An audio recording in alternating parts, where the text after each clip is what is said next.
இன்றைக்கி சூப்பரான டேஸ்ட்டான வெங்காய சட்னிங்க. இதை எல்லாருமே சாப்பிட்ருப்பீங்க. இந்த சட்னி சாப்பிடாதவங்களுக்காக இந்த வீடியோ. ஈஸியான வெங்காய சட்னிங்க, ரொம்ப டேஸ்ட்டாகவும் இருக்குங்க. சுட சுட இட்லியோட இந்த சட்னி சாப்பிடும்போது இன்னும் 2 இட்லி வேணும்னு கேட்டு வாங்கி சாப்பிடுவாங்க. அந்த அளவுக்கு டேஸ்ட்டாக இருக்குங்க.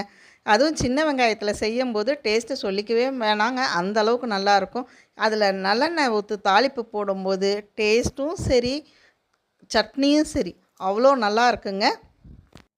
இதுக்கு மிக்ஸி ஜாரில் ஒரு 15 சின்ன வெங்காயம் எடுத்துக்கலாம், பூண்டு ஒரு 10 பல்லு எடுத்துக்கலாம், மிளகாய் ஒரு 7 8, புளி சின்ன நெல்லிக்காய் சைஸ் ஊற வச்சு எடுத்துக்கலாங்க. தேவையான அளவு உப்பை போட்டு நம்ம மிக்ஸி ஜாரில் அரைச்சி எடுத்துகிட்டு வந்துடலாங்க. இந்த கையில் அரைக்கிறதுனாலும் அம்மிக்கல்லில் வச்சு அரைக்கலாம். இதுக்கு ஒரு தாளிப்பு நல்லெண்ணெயை ஊற்றி போடும்போது ரொம்பவே நல்லாயிருக்கும். கொஞ்சம் கடுகு, உளுத்தம்பருப்பு, கருவேப்பிலை போட்டு தாளித்து சட்னியில் கொட்டிக்கலாங்க. இப்போ கலக்கி விட்டு இட்லியை ஒரு 4 இட்லியை வச்சு சாப்பிட்டோம்னா இன்னும் 2 இட்லி வேணும்னு கேட்பாங்க. அந்த அளவுக்கு டேஸ்ட்டாக இருக்கும். மறக்காமல் வீட்டில் ட்ரை பண்ணி பாருங்கள். நம்ம சேனலை சப்ஸ்கிரைப் பண்ணுங்கள். தேங்க்யூ.